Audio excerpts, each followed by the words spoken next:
علامہ اقبال فرماتے ہیں کہ اگر یورپ کو اسلام کے نام سے چڑ ہے تو اسی دین کا دوسرا نام فقر غیور ہے، غیرت مند فقر، جو تمام تر مقصد ہے حضور صلی اللہ علیہ وآلہ وسلم کی تشریف لانے اور اس پیغام کو انسانوں میں پہنچانے کا، اس کی ایک روحانی روح، ایک اساس موجود ہے، اور وہ اساس یہ ہے کہ ایسی قوم پیدا کی جائے جو رب کی عاشق بھی ہو، اللہ کے رسول کی عاشق و مؤدب بھی ہو، اور دنیا میں وہ سویلائزیشن قائم کر سکے کہ جس کی بنیاد فقر غیور، غیرت، جرت، شجاعت، دلیری پر، ایمان کے اوپر مبنی۔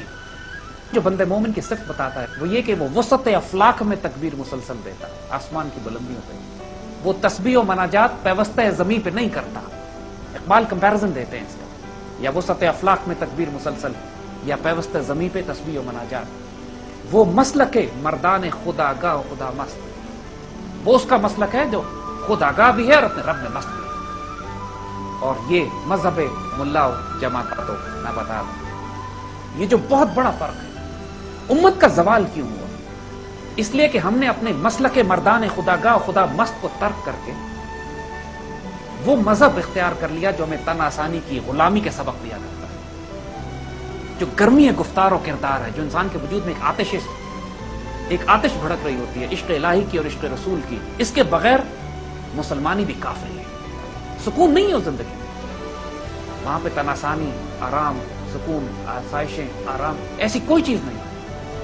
وہاں پہ غزوہ خندق کی خندق کھودتے ہوئے صحابہ جو نعرہ پڑھتے ہیں، جو ترانہ پڑھتے ہیں، لا عیش الا الآخرہ، آخرت میں ہی عیش ہوگا، عیش آرام کچھ بھی نہیں ہے سوائے آخرت کے۔ دنیا میں تو رگڑے ہیں ہمارے، اس میں تو آزمائشیں ہیں، تکلیف ہے، تصادم ہے۔ 23 سال کی حیات مبارک اٹھا کے دیکھیے، سوائے تصادم کے اور کچھ نہیں۔ ایک ایسی آزمائش ہے، ایسے ٹیسٹ ہیں، مگر وہ کس غیرت اور ڈگنیٹی کے ساتھ۔ حضور صلی اللہ علیہ وسلم کی پوری حیات مبارک میں آپ کو ایک مرتبہ کہیں بھی شکوہ نظر نہیں آتا۔ صحابہ کرام شکوہ لے کر آپ کے پاس جاتے ہیں، یا سیدی بھوک کے مارے حال یہ کہ ہم نے پیٹ پہ پتھر باندھے ہوئے۔ سیدی کیا فرماتے ہیں؟ اپنا کرتا اٹھا کے دکھاتے ہیں، میں نے 2 پتھر باندھے۔ یہ ہے فقر غیور، جو اساس ہے پوری شریعت کی اور پورے دین کی، کہ جو نسل تیار کرنی ہے وہ اتنی غیرت مند ہو، اتنی غیرت مند ہو کہ جبریل بھی اس کے سامنے آ کر کہیں اے حاجہ، کوئی حاجت، وہ کہے تم سے نہیں، وما علیک فلا۔ سوچو ذرا ایک لمحے کے لیے کہ اگر یہ قوم کا ہر فرد اس غیرت سے وابستہ ہو، آراستہ ہو، اس کے پاس یہ غیرت کا ہتھیار ہو، اس قوم کو شکست دی جا سکتی ہے؟ ناممکن۔ ہمارا المیہ یہی ہوا ہے، ہم اپنے فقر سے، اپنی غیرت، اپنے فقر غیور سے، جس کو اقبال کہتے ہیں دین اسلام کا نام ہی دوسرا فقر غیور۔ آپ اصحاب الاخدود کی مثال قرآن دیتا ہے، قتل اصحاب الاخدود، وہی جماعت جن کا قرآن میں ذکر کرتا ہے کہ جن کو کفار نے پوری جماعت کو آگ میں ڈال دیا، اور اس جماعت کا واقعہ اللہ تعالیٰ نے قرآن میں اس لیے لکھ دیا کہ آگ میں جانے سے پہلے وہ اپنے بچوں کو، بیویوں کو سمجھاتے ہیں ہم سارے آگ میں جا رہے ہیں، گھبرانا نہیں، یہ آگ تمہیں نظر آتی ہے، اصل میں جنت کے باغ ہیں۔ وہی ابراہیم علیہ السلام کے ساتھ جو اللہ نے کیا، اکون بردن سلام ابراہیم، آگ ٹھنڈی ہو جا اور ابراہیم علیہ السلام کے لیے سلامتی ہو جا، جنت کا باغ بنا دیا۔ خود ہی ہو زندہ تو ہے فقر بھی شہنشاہی۔ ایک فقیر وہ ہوتا ہے جو وہی بات اپنے آپ کو فقیر کہتا ہے، مسکین اور عاجز، محکوم، پوری دنیا سے رسوا بھی ہو رہا ہے، پوری دنیا میں اختیار اور طاقت اس کے پاس کوئی نہیں ہے، پیوستہ زمین ہے، زمین پہ بیٹھا ہوا ہے، تسبیح و مناجات میں لگا ہوا ہے۔ لیکن ایک فقیر وہ ہوتا ہے جس کو کہتے ہیں خود ہی ہو زندہ۔ اگر اس کی خود ہی زندہ ہے، اگر وہ بے چین ہے، تڑپ رہا ہے، طلب کر رہا ہے رب سے اس مقام کو حاصل کرنے کے لیے کہ جو بندہ مومن کی خاص مقام ہوتا ہے، تو اقبال کہتے ہیں کہ جب ایک خود ہی زندہ ہوتی ہے ایک فقیر میں، تو اس کا جلال جو ہوتا ہے بڑے بڑے بادشاہوں کے جلال سے زیادہ ہوتا ہے۔ یہ فقیر کا جلال ہماری پوری تاریخ میں آپ کو نظر آتا ہے۔ امام مالک مدینے کے امام ہیں، بادشاہ وقت نے کوڑے مار مار کے ہاتھ نکال دیا، لیکن حالت یہ ہوتی تھی کہ خلیفہ وقت جو پوری دنیا میں ظالم و جابر مشہور ہوا کرتا تھا، اس کی جرت نہیں ہوتی تھی کہ امام مالک کے آگے جا کے سفارش کر سکے، اس کی جان نکلتی۔ امام احمد بن حنبل، ان کو کوڑے اتنے پڑے اور وہ امام اپنے سر، اپنی گردن، اپنا وجود بلند کر کے اپنے فتوے پہ قائم رہے، جس فتوے کی وجہ سے وہ کوڑے پڑ رہے۔ یہ فقر غیور ہے، غیرت مند۔ حضرت مجدد الفسانی، اکبر بادشاہ نے ظلم کی حد کر دی آپ کے، اکبر کے دین الہی کو قبول کر دیا۔ یہ ہے فقر غیور۔ ہم اپنے بڑوں کی باتیں بتا رہے ہیں، آپ کو واقعہ حضرت خبیب کا سناتے ہیں۔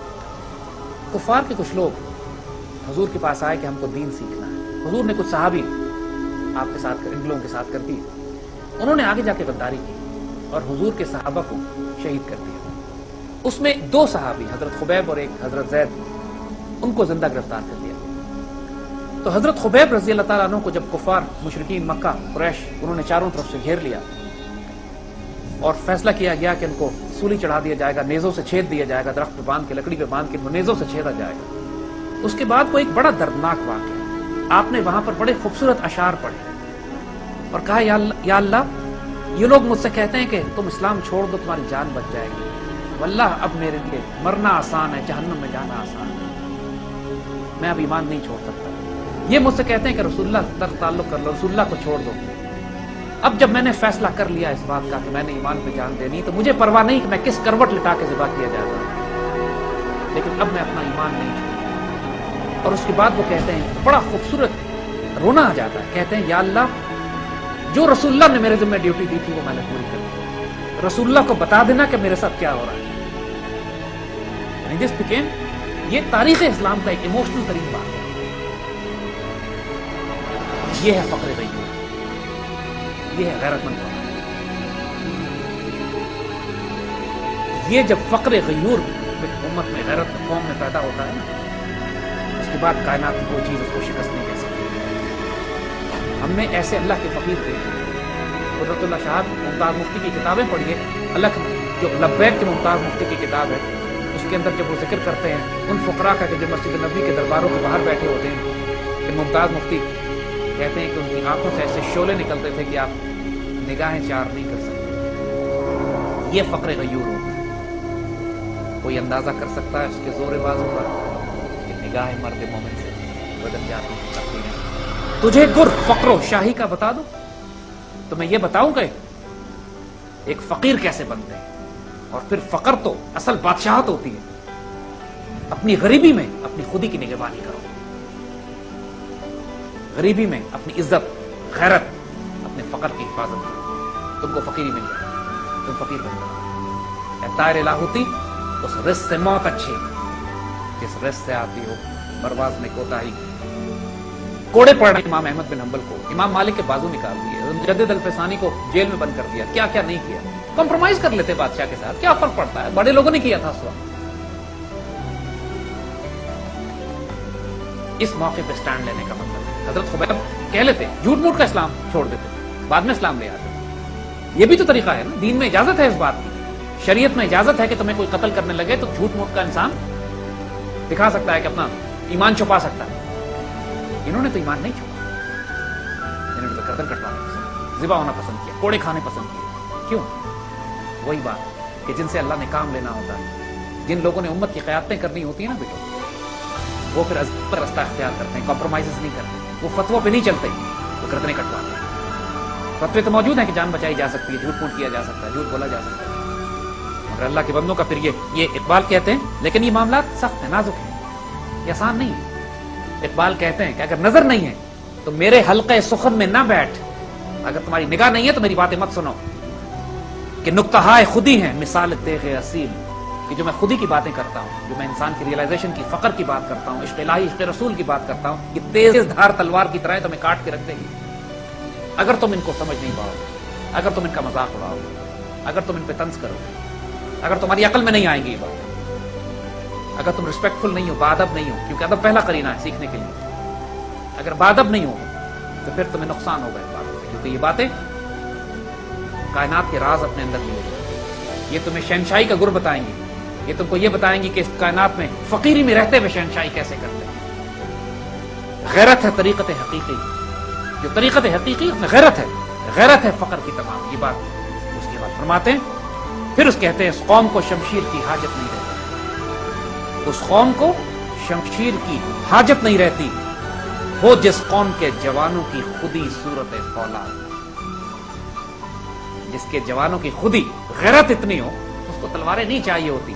اب سوچو ذرا, 17 کروڑ پاکستانی مسلمان ہیں, 1 ارب مسلمان ہیں, 1 ارب مسلمان دنیا میں, فلسطین میں 30 لاکھ یہودی بستا ہے, اسرائیل میں. یہ مسلمان اگر پھونک بھی مارے نا مل کر تو اتنا بڑا طوفان برپا ہو جائے کہ وہ یہودیوں کو بہا کے سمندر میں دھکیل دے. لیکن وہ حضور کی اس حدیث شریف کے مطابق کہ حب الدنیا و کراہیت الموت، دنیا کی محبت اور موت کا خوف اس طرح غالب ہو جائے گا مسلمانوں پر کہ دنیا کی قومیں ٹوٹی پڑ رہی ہوں گی مسلمانوں کو لوٹ کھسوٹ کرنے کے لیے، اور اس کا سارا المیہ یہ ہے بے غیرتی، سارا المیہ یہ ہے خودی کی موت، سارا المیہ یہ ہے کہ فقر غیور اس کو ہم ترک کر دیں، سارا المیہ یہ ہے کہ عشق کی آگ بجھ گئی، بجھی عشق کی آگ باقی راکھ کا ڈھیر ہے۔ تمام عرب ملکوں کا حال اٹھا کر دیکھو، کس کا نام لے، کوئی پلیت ناپاک و قرآن بیٹھے، پوری عرب قوم بالکل غیرتی مر گئی جیسے لگتا ہے۔ چاروں طرف اسرائیل حملے کرتا ہے جب فلسطین کے اوپر تو مصر سرحدیں بند کر لیتا ہے کہ کہیں امداد نہ چلی جائے فلسطینیوں کو۔ مطلب غیرت، شجاعت، دلیری، حمیت، عزت، آبرو کا گئی۔ ہاشمی بیچ رہا ہے آبرو دین مصطفیٰ، خاک و خون میں لٹ رہا ہے۔ اگر ایک مومن کے پاس فقر کی تلوار آ جائے تو پھر اس کے بعد یا وہ خالد جانباز بنتا ہے، سیدنا خالد بن ولید سیف اللہ بنتا ہے، یا حیدر کرار بنتا ہے۔ جو میراث ہے ہمارے پاس وہ انہی بزرگوں کی میراث ہے۔